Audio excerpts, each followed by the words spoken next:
Tu écoutes Entre mère et soi, un podcast que j'ai imaginé pour toi, toi qui fais de ton mieux, mais qui franchement parfois n'en peut plus. Je m'appelle Céline, je suis coach et j'accompagne les mères qui veulent retrouver un peu d'air, sans tomber dans les injonctions du fais ci, fais pas ça. Ici, on parle pas de ce qu'il faut faire avec ton enfant, on parle de toi, de ce qui se passe en toi. Parce qu'avant d'être une mère, tu es une femme, une humaine. Et t'as le droit d'être fatiguée, t'as le droit de ne pas y arriver tout le temps. Aujourd'hui, on va parler d'un thème que j'avais déjà abordé sur Instagram et honnêtement, je m'attendais pas à ce qu'il fasse autant réagir. Ce post, il avait touché beaucoup de monde, mais il avait aussi fait culpabiliser pas mal de mamans, alors que ce n'était absolument pas le but. Je parlais de cette idée que nos enfants sont un peu nos miroirs, que parfois dans leur comportement, dans leurs émotions, dans leurs réactions, ils nous renvoient quelque chose de lui. Pas forcément quelque chose qu'on aime voir d'ailleurs. Et ce sujet, il divise, alors je le sais. Parce que quand on entend ton enfant est ton miroir, on entend souvent donc s'il crie, c'est à cause de toi. Et forcément, ça pique un peu. Mais aujourd'hui, j'aimerais qu'on aille un peu plus loin que ça. Qu'on sorte de la culpabilité et qu'on regarde ce que ça veut vraiment dire de manière simple, humaine et sans jugement. Parce qu'en réalité, cette notion de miroir, ce n'est pas un reproche, c'est plutôt une clé. Une clé pour comprendre ce qui se joue entre ton enfant et toi. Et une clé aussi pour t'apaiser. Je vais te donner des exemples très concrets. Parce que c'est souvent dans ces scènes banales que ça se joue. Tu vois ces moments où tout te semble normal et d'un coup tout bascule. Tu dis à ton enfant arrête de râler pour rien, c'est pas grave. Et là il te répond mais toi aussi tu râles tout le temps. Et là tu sens ton cœur faire un bond. Ou encore tu le vois exploser parce qu'il n'arrive pas à fermer son manteau. Il pleure, il crie, il balance tout. Et toi intérieurement tu sens la même tension monter. Parce que tu connais exactement cette sensation. Celle d'avoir envie de tout balancer quand quelque chose t'échappe. Et là, tu te dis, mais je voulais pas qu'il soit comme ça. Pas nerveux comme moi, pas impulsif. Et pourtant, il t'a vu des centaines de fois gérer 1000 choses à la fois. Tenir, encaisser, puis craquer quand tout déborde. Il n'imite pas ta faiblesse, en fait. Il reflète plutôt ton humanité. Et quand je dis ça, ce que je veux dire, c'est qu'il ne fait pas que copier ce que tu fais de mal, entre guillemets. Il capte tout. Il capte ton ton, ta manière d'être, tes émotions, ton énergie du moment. On sait que nos enfants, ils ressentent tout. Même quand on se dit je fais attention, je gère. Ils voient quand t'es à bout, ils sentent quand tu essaies de te contenir et ils traduisent ça à leur manière. Et finalement, c'est pas une mauvaise chose. Ça veut dire qu'ils te perçoivent comme un être humain complet, pas comme une mère parfaite. Ils voient que t'es fatigué, que t'as des limites, et c'est comme ça qu'ils apprennent que c'est normal d'en avoir aussi. En fait, ce que ton enfant reflète, c'est pas ton manque de maîtrise. Finalement, c'est ta vérité. Et c'est à travers ça qu'ils construisent la sienne. Les enfants, ils n'ont pas besoin de comprendre les émotions pour les ressentir. Ils les absorbent. Et toi, tu es leur modèle le plus constant. S'ils sentent que tu es tendu, même si tu souris, ils perçoivent l'attention. S'ils te voient t'épuiser pour que tout le monde soit bien, ils apprennent que aimer, c'est s'oublier. Et quand ils te voient t'en vouloir après une erreur, ils en déduisent que se tromper, c'est grave. Ça, on le sait quand ils sont bébés. On sait qu'ils ressentent tout. Souviens-toi de ce jour où tu attendais du monde et où ton bébé n'a pas arrêté de pleurer. Toi, tu voulais que tout soit prêt, tu courais partout et lui, il réclamait juste les bras. Plus tu t'agitais, plus il pleurait. Et ton stress devenait le sien. Ce lien, on le voit clairement quand ils sont petits. Mais on oublie qu'ils restent présents même quand ils grandissent. À 6, 8, 10 ans, ils continuent à ressentir ton état intérieur. Pas ce que tu dis, pas ce que tu montres, mais ce que tu vis. Tu peux parler doucement et dire ça va, tout va bien. Mais si à l'intérieur t'es crispé, ton corps raconte une autre histoire. Et eux, ils entendent celle-là. En fait, ce qu'ils captent, c'est pas ton discours. Ça va être ton état intérieur, ta vérité du moment. Alors, je vais quand même mettre une nuance importante parce que ton enfant ne fonctionne pas uniquement en éponge de ton état intérieur. Il a aussi son propre tempérament, son caractère, sa sensibilité, ses besoins. Donc parfois tu vas être super bien, hyper calme, et pourtant il va se mettre à hurler pour un truc qui n'a aucun sens pour toi. Bon bah ça c'est normal. C'est pas un bug, c'est juste un enfant avec son monde à lui.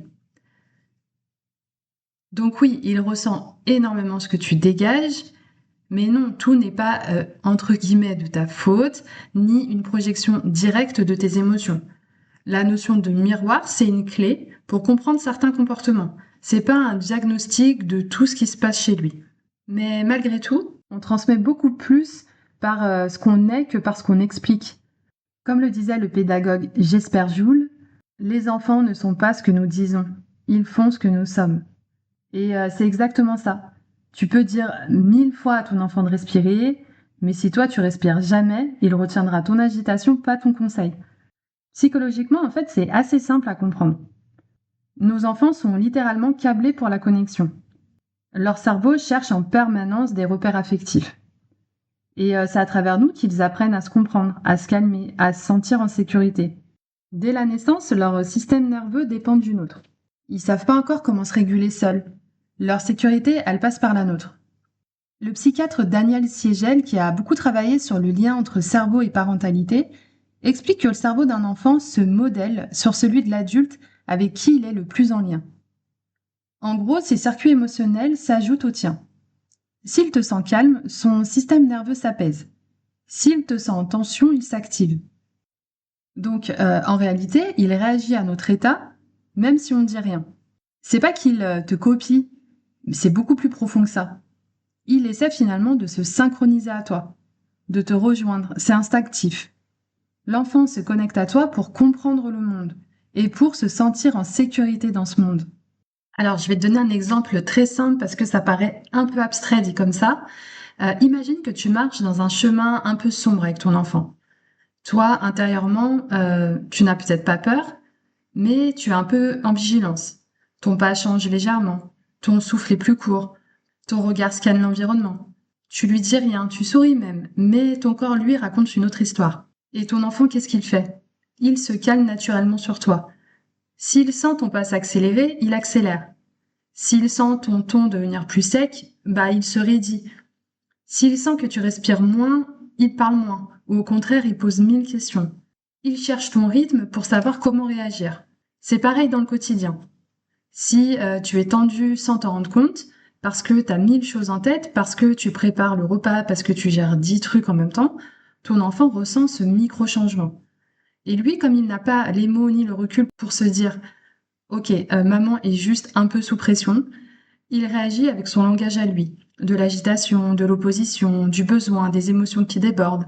Donc c'est pas de l'imitation, c'est pas un jugement, c'est juste sa manière de dire je me cale sur toi pour savoir comment je dois me sentir. Et c'est d'ailleurs pour ça que cette relation parent-enfant peut être parfois épuisante.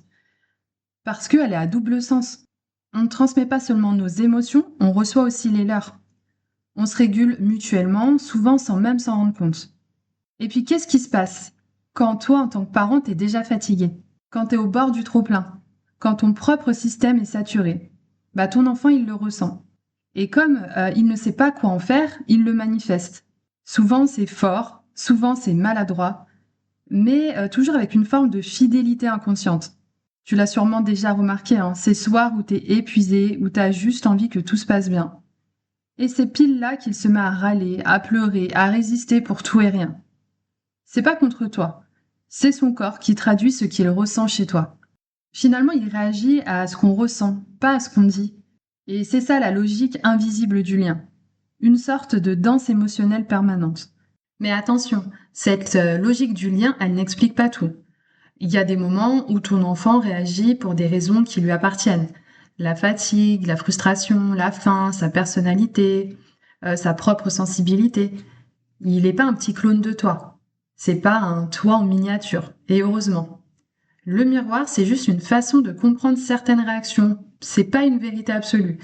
Ça te permet de te dire, ok, il y a peut-être un bout de moi là-dedans, mais il y a aussi un bout de lui. Et du coup, après avoir entendu tout ça, c'est le moment où tu te dis, donc en fait, c'est de ma faute. C'est à cause de moi, hein, s'il parle comme ça, s'il se met dans cet état. J'ai envie de te répondre que non, c'est pas de ta faute. Mais oui, c'est ton histoire et ça change tout. Ton enfant ne t'imite pas pour te juger, il grandit à travers toi. Et forcément, il hérite de tes forces, mais aussi de tes failles. Et c'est ok, parce que personne n'élève ses enfants dans le vide. On les élève avec ce qu'on est, avec ce qu'on a. avec nos limites, nos apprentissages et nos manques aussi. Donc encore une fois, l'idée, c'est pas de tout faire parfaitement, mais c'est d'être consciente. L'important, c'est pas de lui transmettre ce modèle parfait qu'on imagine, mais c'est de lui montrer ce que c'est qu'un humain qui apprend encore. Une mère qui reconnaît, qui ajuste, qui s'excuse quand c'est nécessaire.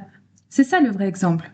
Je repense à une citation que j'ai lue récemment et que j'aime beaucoup, qui dit « L'exemple n'est pas le meilleur moyen d'influencer les autres, c'est le seul. » Et ton enfant, il te regarde bien plus qu'il ne t'écoute.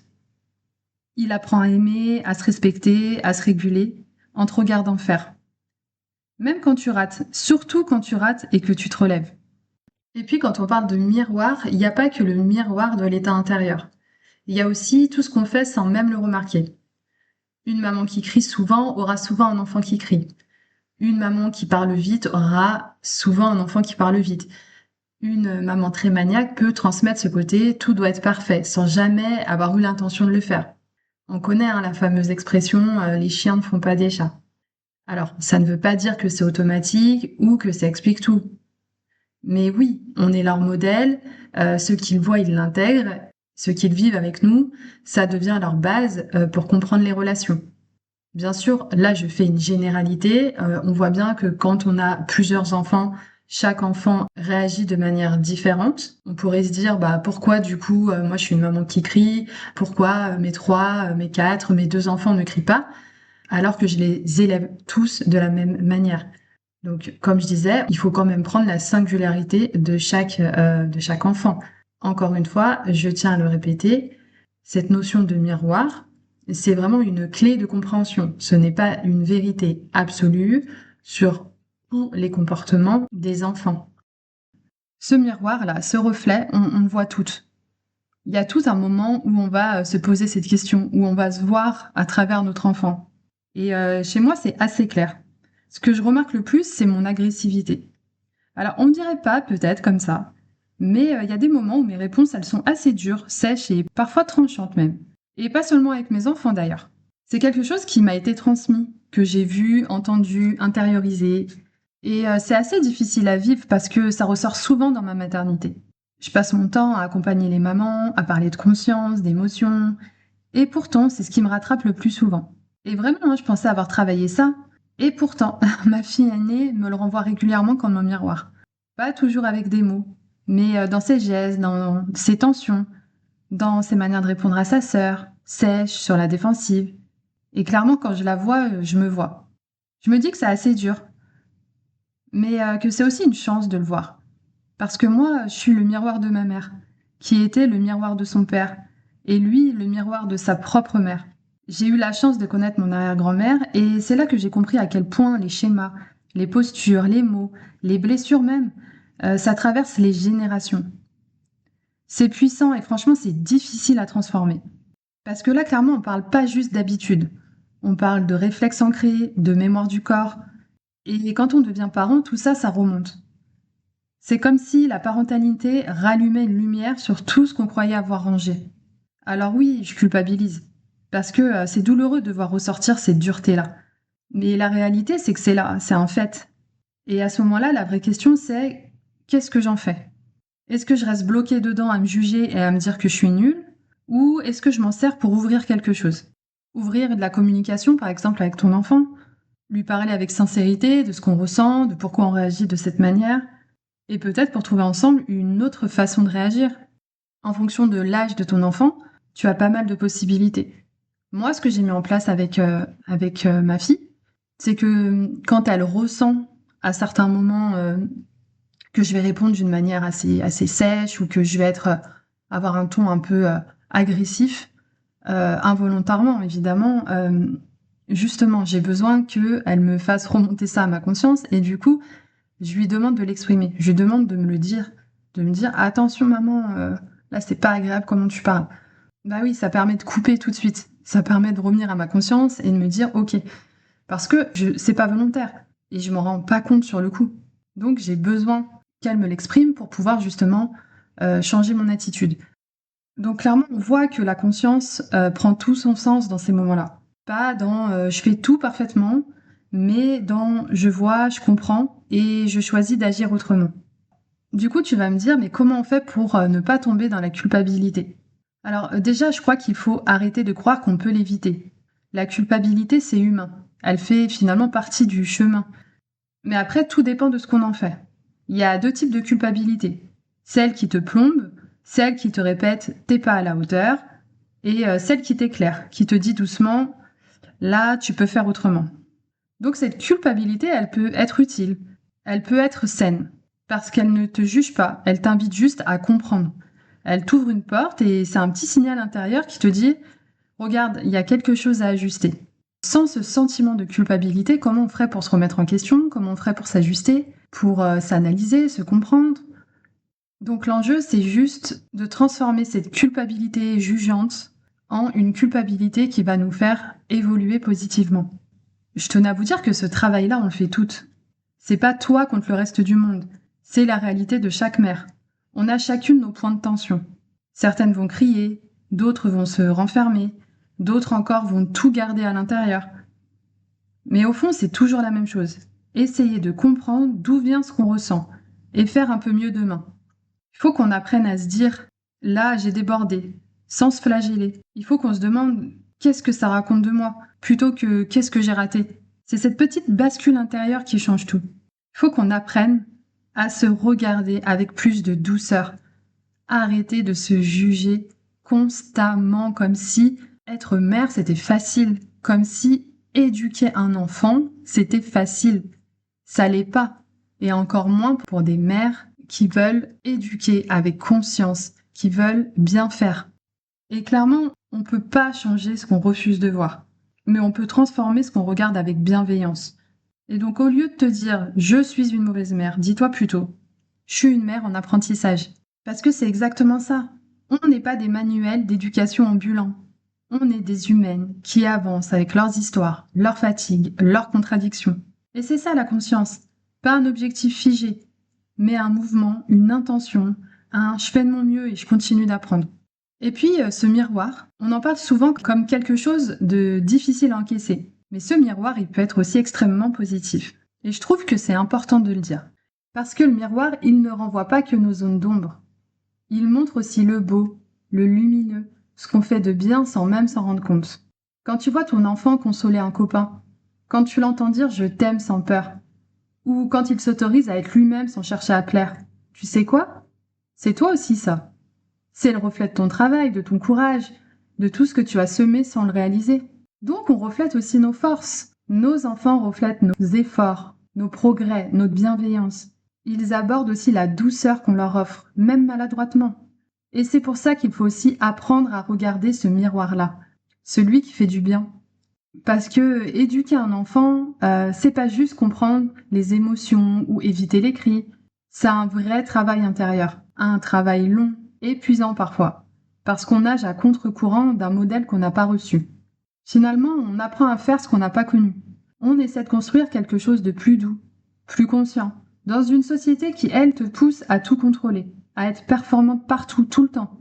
Et non, c'est pas inné, c'est un apprentissage. Un vrai réapprentissage même. Parce que oui, on sait aujourd'hui que taper un enfant, c'est interdit. On sait que punir ne règle rien. On sait qu'il faut écouter, accueillir, comprendre. Mais entre savoir et pouvoir, il y a un monde. Et ce monde-là, c'est celui de notre propre histoire. Et je pense que c'est pour ça qu'on culpabilise autant. Parce qu'on est cette génération de parents qui a conscience, mais qui n'a pas encore les réflexes. On déconstruit tout en même temps. On déconstruit en même temps qu'on élève nos enfants. Franchement, c'est difficile, c'est lent, et parfois c'est même décourageant. Mais il faut arrêter de croire que tout le monde y arrive sauf nous.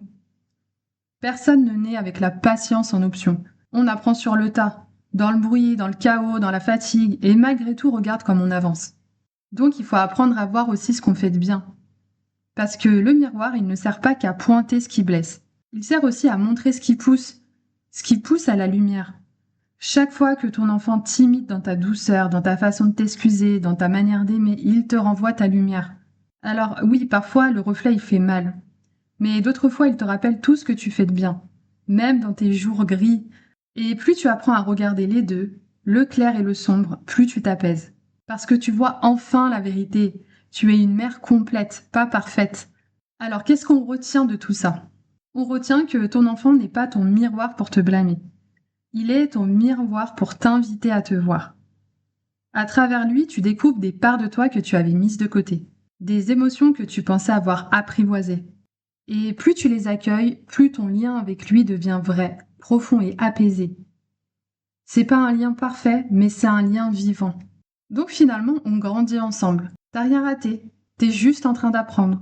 Et lui, il apprend avec toi. Et encore une fois, la plus belle leçon que tu puisses lui donner, c'est pas de ne jamais tomber. C'est de lui montrer que tomber, ça arrive. Que de se relever, c'est possible.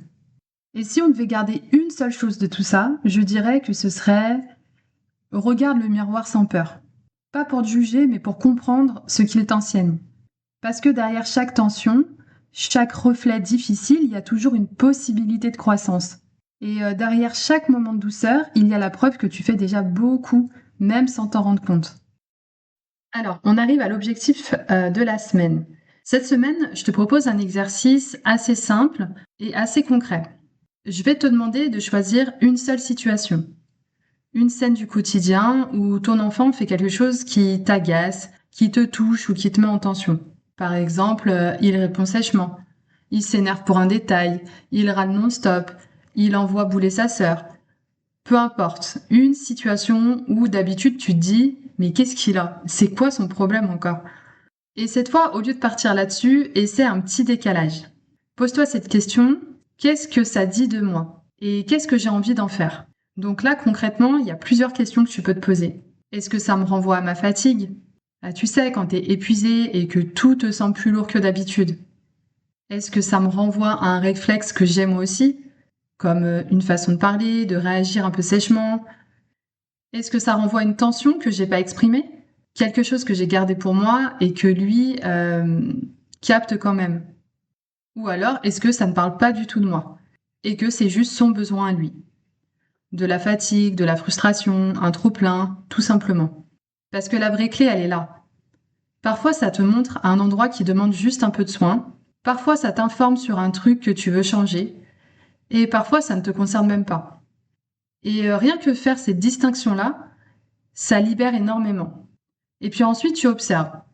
Tu prends 2 secondes pour reconnaître ce que ça réveille chez toi. Et puis, tu choisis. Est-ce que c'est quelque chose que je veux garder ou est-ce que c'est quelque chose que j'ai envie d'arrêter là, avec moi? Le but, ce n'est pas de tout analyser ni de tout remettre en question. C'est juste d'apprendre à voir ce qui t'appartient et ce qui ne t'appartient pas. Parce que tant que tu ne vois pas, tu peux pas agir. Et dès que tu vois, c'est là que tu vas récupérer un peu de pouvoir. Et si cet épisode t'a parlé, si tu t'y es reconnu, n'hésite pas à le partager à une autre mère qui elle aussi essaye de tout gérer. Souvent, juste savoir qu'on n'est pas seul, ça change déjà quelque chose. Et si tu veux aller plus loin, tu peux me retrouver sur Hello Mom. J'y partage d'autres ressources, des réflexions et des pistes concrètes pour t'aider à comprendre ton propre fonctionnement. Merci d'avoir passé ce moment avec moi. Prends soin de toi et on se retrouve très bientôt pour un nouvel épisode d'Entre Mère et Soi.